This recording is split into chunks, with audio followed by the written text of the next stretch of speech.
తీర్థయాత్రల channel ప్రేక్షకులకు వినాయక చవితి శుభాకాంక్షలు.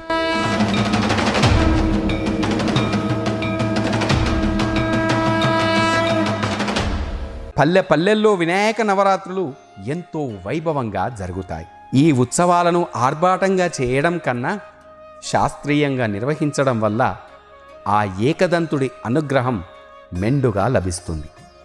గణపతి నవరాత్రి ఉత్సవాల్లో ఏ రోజు ఏ అవతార వినాయకుడికి ఆవాహన చేయాలి, దాని విశిష్టత ఏంటి, ఏ పదార్థం నైవేద్యం సమర్పించాలి అనే విషయాలను ఇప్పుడు పూర్తిగా తెలుసుకుందాం.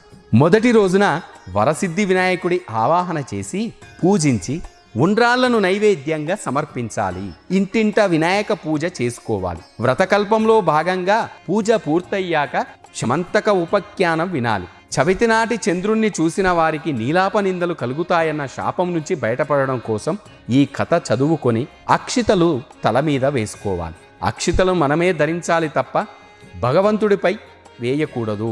ఒక్కరోజు కార్యక్రమం నిర్వహించుకునే వారికి ఈ కథ చాలు. నవరాత్రులు జరిపేవారు మాత్రం ఒక్కో రోజు ఒక్కో అవతారాన్ని ఆవాహన చేసి పూజించాలి.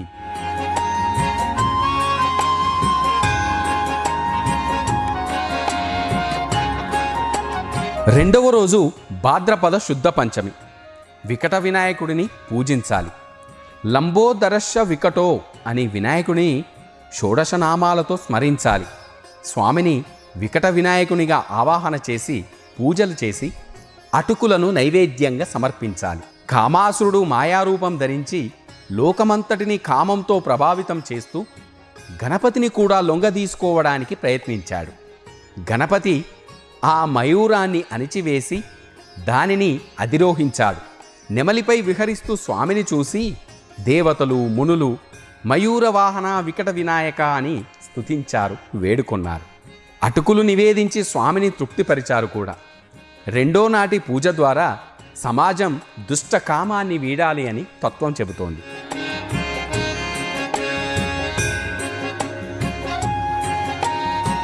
ఇక మూడవ రోజు భాద్రపద శుద్ధ షష్ఠి.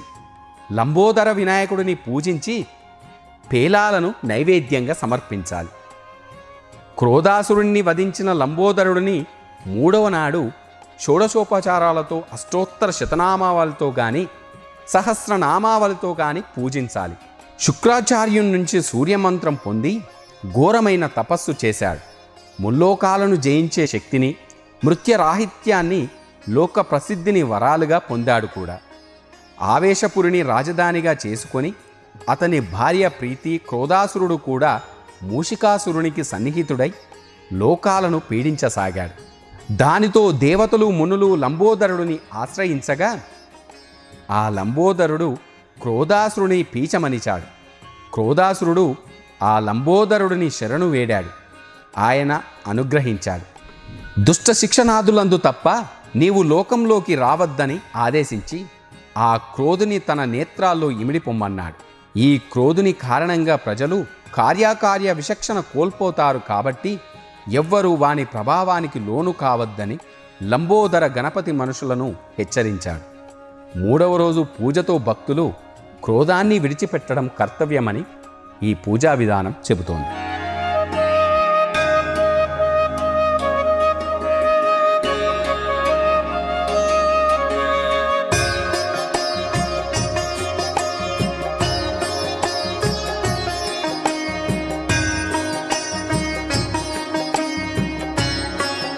నాలుగవ రోజు భాద్రపద శుద్ధ సప్తమి.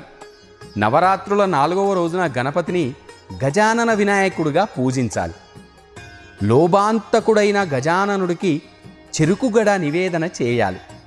విశ్వబ్రహ్మ కుమారుడైన కుబేరుడు తన మారుసోదరుడైన రావణాసురుడి కారణంగా లంకకు దూరమవుతాడు. లోభాసురుడు శివుడి గురించి తీవ్రమైన తపస్సు చేసి అజేయమైన వరాలు పొందుతాడు. లాలస అనే కన్యను వివాహమాడతాడు. దుష్టబుద్ధితో మునిగణాన్ని పీడిస్తే వారు రైభ్యుడనే మునిని ఆశ్రయించి ఆయన గజానన వినాయకుడిని ప్రార్థించమన్నాడు. వారు అలా చేయగా గజాననుడు అనుగ్రహిస్తాడు. శివశుక్రాచార్యుల చేత తనను గురించి ఆ రాక్షసుడికి చెప్పిస్తారు. దానితో లోభాసురుడు ఆ గజాననుడి శరణు వేడా. గజానన వినాయకుడు లోభుడిని పాతాళానికి పొమ్మని ఆదేశిస్తాడు. ధర్మ విరుద్ధం కాని లోభం ప్రమాదకారి కాదని భక్తులకు వివరించాడు. 4వ రోజున గజానన వినాయకుడిని పూజ పరిపూర్ణత లోభం విడిచిపెట్టడమే అని దాని అర్థం. 5వ రోజున భాద్రపద శుద్ధ అష్టమి. మహోదర వినాయకుడిని గణపతి నవరాత్రుల్లో 5వ రోజున పూజించి నివేదనంగా కొబ్బరి కురుడిని సమర్పించాలి. శుక్రాచార్యుని మోహాసురుడనే ప్రియశిష్యుడు ఉండేవాడు. గురువు అతనికి సూర్యోపాసన విధానం తెలిపి మహాశక్తిమంతుడిని చేశాడు. అతను మదిర అనే రాక్షస కన్యను పెండ్లాడతాడు కూడా. మూషికాసురుడు మోహాసురుణ్ణి గణపతితో యుద్ధం చేయడానికి ప్రేరేపిస్తాడు. ముందుగా తన చెర నుంచి గంధర్వ వనిత చిత్రాంగిని విడిచినందువల్ల ఆ గంధర్వ లోకాన్ని మోహంలో ముంచేయాల్సిందిగా చెబుతాడు. మోహాసురుడు అలాగే చేస్తాడు కూడా. ఇదంతా గమనించిన చిత్రాంగదుడు అనే గంధర్వరాజు దీనికంతటికీ మూల కారణం మూషికాసురుడే అని గ్రహిస్తాడు. సాటి గంధర్వులతో ప్రవాల క్షేత్రానికి వెళ్ళి ఆ ప్రవాల గణపతిని పూజిస్తాడు. గణపతి వారందరికీ ధైర్యం చెప్పి తన మాయాశక్తితో మోహాసురుడి ముందు నిలిచాడు. భ్రాంతి తొలగిన మోహాసురుడు మహోదర గణపతి పాదాలపై పడి శరణు వేడుకున్నాడు. నన్ను నీలో కలుపుకోవాల్సిందే అని వేడుకున్నాడు.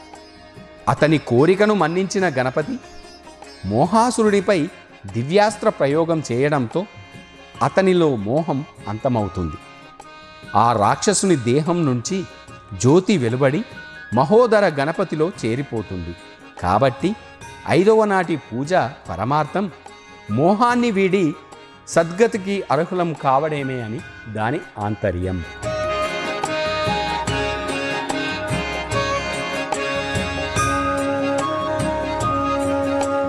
6వ రోజున భాద్రపద శుద్ధ నవమి. ఏకదంత వినాయకుడిని 6వ రోజున పూజించి నువ్వులతో చేసిన పదార్థాలను నైవేద్యంగా సమర్పించాలి. దేవతలు ఋషులకు అభయమిచ్చి ఏకదంతుడు సింహవాహనాన్ని అధిరోహిస్తాడు. మదాసురునితో పోరుకు నిలిచాడు. సింహం ఆ అసురునిపై లగించి వాడి గొంతును నోట కరుచుకుంటుంది. ఏకదంతుడు తన పాదాన్ని అసురుడి గుండెపై మోపాడు. ఆ పాదస్పర్శతో మదాసురుడి మదం అణిగి ఏకదంత గణపతిని శరణు వేడాడు. గణపతి వాడికి అభయమిచ్చి ధర్మవిరుద్ధంగా ప్రవర్తించవద్దని బుద్ధి చెప్పి పాతాళానికి పంపుతాడు. 6వ రోజున పూజకు పరిపూర్ణత మనలోని మదాన్ని విడిచిపెట్టడమే అని దాని అర్థం.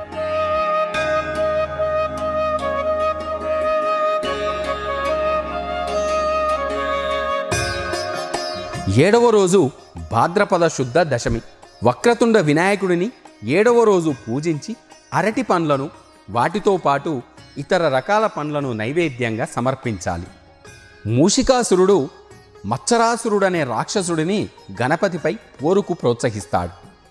ఆ అసురుడు సింహరూపం పొంది గణపతి మీదికి దూకగా వినాయకుడు తన దేహాన్ని విపరీతంగా పెంచుతాడు. తన తొండంతో మత్సర సింహాన్ని చుట్టి ఎత్తి గిరగిరా తిప్పి నేలకు కొట్టేంతలో ఆ అసురుడు గణపతిని శరణు వేడుతాడు. వక్రతుండ గణపతి కనకరించి ఆ మత్సర సింహాన్ని నేలకు జార్చి దానిని వాహనంగా చేసుకొన్నాడు. 7వ రోజు పూజకు పరిపూర్ణత మాత్సర్య గుణాన్ని వీడడమే, అహాన్ని వీడడమే అని దాని అర్థం.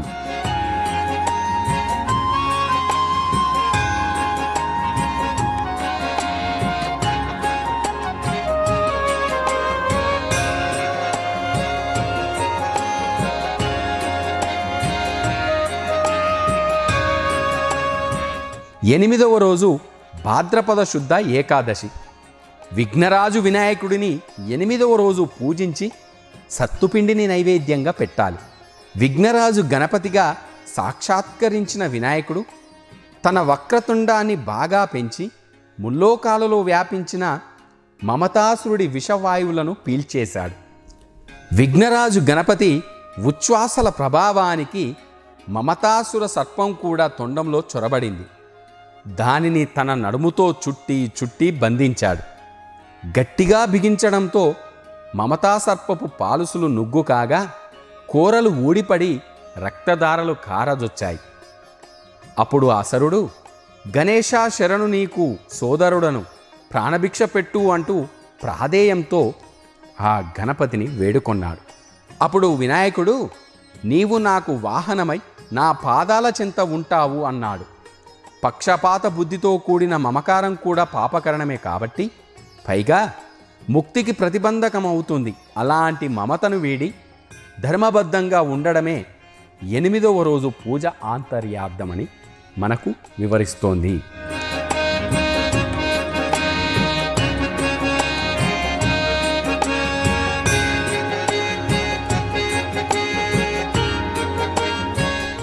తొమ్మిదవ రోజున భాద్రపద శుద్ధ ద్వాదశి. ధూమ్రవర్ణ వినాయకుడిని చివరి రోజు 9వ రోజు ఆవాహన చేసి అర్చించి నేతితో చేసిన అప్పాలను నివేదనగా సమర్పించాలి. ధూమ్రవర్ణ గణేశుడు తన చేతిలోని పాశాన్ని అహంకారునిపై ప్రయోగిస్తాడు. దానితో ఆ రాక్షసుడి శక్తి నశించి వినాయకుడి శరణాగతుడయ్యాడు.